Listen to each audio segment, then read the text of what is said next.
আসসালামু আলাইকুম। আপনার হোয়াটসঅ্যাপ হ্যাক হয়েছে কিনা সেটা আপনি কিভাবে বুঝবেন? আজকের এই ভিডিওতে সে বিষয়টা সম্পর্কে বিস্তারিত বলবো। যদি ভিডিওটা আপনি শুরু থেকে শেষ পর্যন্ত দেখেন তাহলে আপনি স্টেপ বাই স্টেপ সমস্ত বিষয়টা বুঝতে পারবেন। হোয়াটসঅ্যাপ হ্যাক করলে এর সমাধান কি সেটাও এই ভিডিওতে আমি দেখিয়ে দেব। সো এজন্য আপনাকে যে কাজটা করতে হবে, আপনাকে আপনার হোয়াটসঅ্যাপে চলে আসতে হবে। জাস্ট আমি হোয়াটসঅ্যাপে চলে আসলাম। অলরাইট, হোয়াটসঅ্যাপে আসার পর এখানে আপনাকে যে কাজটা করতে হবে, একদম উপরের দিকে যে 3 ডট অপশন রয়েছে একদম ডান পাশে উপরের দিকে, এটার উপর আপনি ক্লিক করে দিবেন। এটার উপর ক্লিক করে দিলে আপনি এখানে দেখতে পারবেন লিঙ্ক ডিভাইস নামে একটা অপশন রয়েছে, দেখতে পাচ্ছেন। এই যে দেখতে পাচ্ছেন লিঙ্ক ডিভাইস, এই যে অপশন, এটার উপর আপনি ক্লিক করে দিবেন। এই অপশনটা যদি আপনার মোবাইলে আপনি না পেয়ে থাকেন বর্তমানে, সেক্ষেত্রে আপনাকে যে কাজটা করতে হবে, আপনার হোয়াটসঅ্যাপটা গুগল প্লে স্টোর থেকে প্রথমে আপডেট করে নিতে হবে। আপডেট করে নেওয়ার 2-4 ঘন্টা পরে আপনি এই যে অপশনটা, এটা অটোমেটিকভাবে আপনি পেয়ে যাবেন।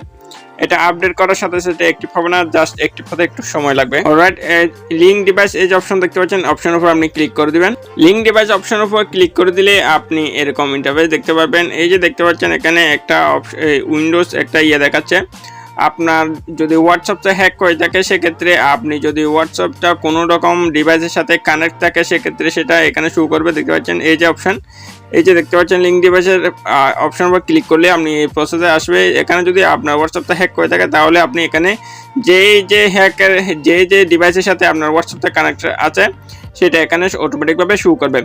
এখন আপনি চান যে এখান থেকে সম্পূর্ণভাবে রিমুভ করতে, আপনার ডিভাইস থেকে সেই ডিভাইসটা সম্পূর্ণভাবে রিমুভ করতে, এই জন্য আপনাকে যে কাজটা করতে হবে, এই যে অপশন, যে ডিভাইসটা এখানে দেখা যাচ্ছে, সেই ডিভাইসের উপর আপনি হালকা করে ক্লিক করে দিবেন। জাস্ট ক্লিক করে দিলে আপনি এরকম ইন্টারফেস দেখতে পারবেন। এরপর এখানে দেখতে পাচ্ছেন লগ আউট নামে একটা অপশন এখানে শো হচ্ছে, লাল রঙের যে লগ আউট অপশনটা এখানে শো হচ্ছে। জাস্ট এখানে লগ আউটের উপর ক্লিক করে দিবেন। লগ আউটের উপর ক্লিক করে দিলে আপনার যে ডিভাইসটা এখানে কানেক্ট করা রয়েছে আপনার হোয়াটসঅ্যাপে, সেটা অটোমেটিকভাবে লগ আউট হয়ে যাবে। যদি লগ আউট হয়ে যায়, সেক্ষেত্রে কোনো যে পার্সন আপনার ডিভাইসের সাথে কানেক্ট করেছিল বা আপনার মেসেজ সে দেখছিল, সেটা কোনো অবস্থাতে সে আর দেখতে পারবে না, সেটা সম্পূর্ণভাবে লগ আউট হয়ে যাবে আপনার হোয়াটসঅ্যাপ থেকে। দেন বন্ধুরা, এভাবে আপনি খুব সহজে আপনার হোয়াটসঅ্যাপ হ্যাক হয়েছে কিনা বা হ্যাক হলে সেটা আপনি কিভাবে সলিউশন করবেন, এই প্রজন্মের মধ্যে খুব সহজে সেটা করে নিতে পারবেন কোনো রকম সমস্যা ছাড়াই। দেন বন্ধুরা, এই হচ্ছে আজকে ভিডিও ভালো লাগলে অবশ্যই একটা লাইক করে দেবেন। আর আমাদের চ্যানেলে যদি এখন আপনি সাবস্ক্রাইব করে না থাকেন, তাহলে অবশ্যই সাবস্ক্রাইব করে সাথেই থাকবেন। সো সবাই ভালো থাকবেন। আল্লাহ হাফেজ।